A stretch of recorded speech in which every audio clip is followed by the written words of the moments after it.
کیا بچہ پیدا ہونے کے بعد عورت 40 دن تک ناپاک رہتی ہے؟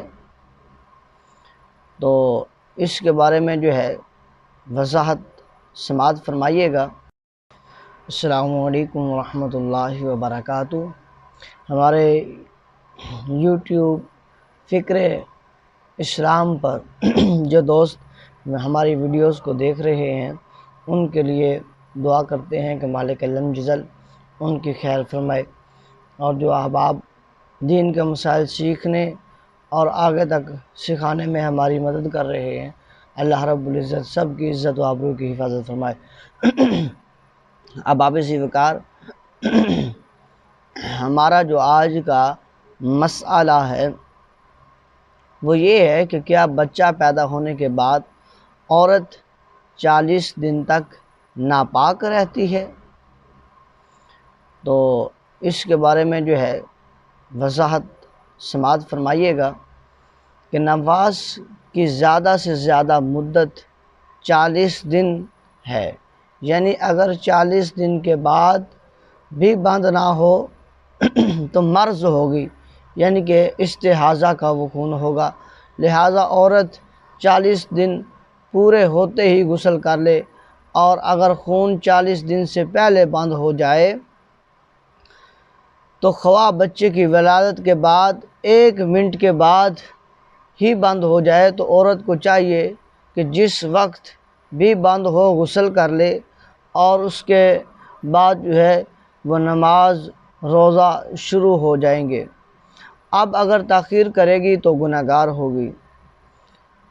بعض خواتین کہتی ہیں کہ 40 دن پورے نہ ہو جائیں تو نہ غسل کریں، اور نہ ہی نماز پڑھیں، اور نہ ہی قرآن پڑھیں، اور نہ ہی کوئی دین کے کوئی دوسرے کام کریں۔ یہ غلط بات ہے۔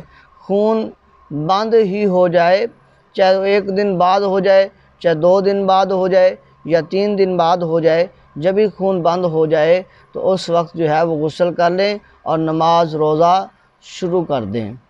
ہاں، اگر 40 دن کے اندر دوبارہ خون آ گیا تو 2 منٹ تک دوبارہ خون آ گیا تو شروع ولادت سے ختم خون تک سب دن نفاس ہی کے شمار ہوں گے۔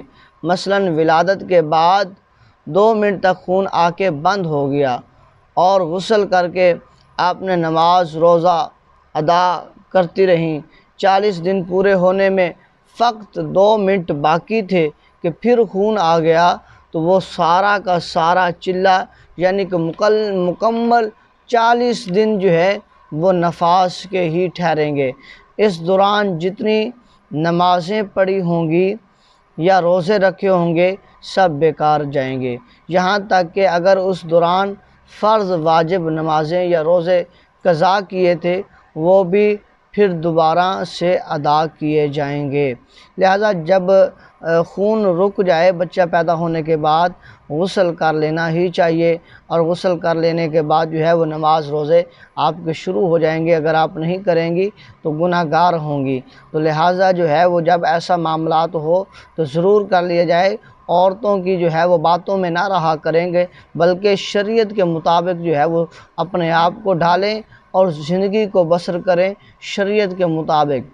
اور اسی طرح جب خون اس کے درمیان دوبارہ شروع ہو جائے تو بھی یہ نفاس کا ہوگا، تو آپ کی وہ نمازیں اور روزے اور زکوٰۃیں اور وہ دیگر جو آپ نے فرض واجب چیزیں ادا کی تھی وہ ختم ہو جائیں گی۔ اور اس دوران اگر آپ نے کوئی قضا نماز پڑھی تھی یعنی کہ گزشتہ، تو وہ قضائیں بھی وہ دوبارہ لوٹانی ہوں گی۔ اللہ وحدہ لا شریک سے دعا ہے کہ مالک لم جزل ہم سب کو دین کے احکام کو سیکھنے والا اور سمجھنے والا بنائے۔ واللہ اعلم بالصواب۔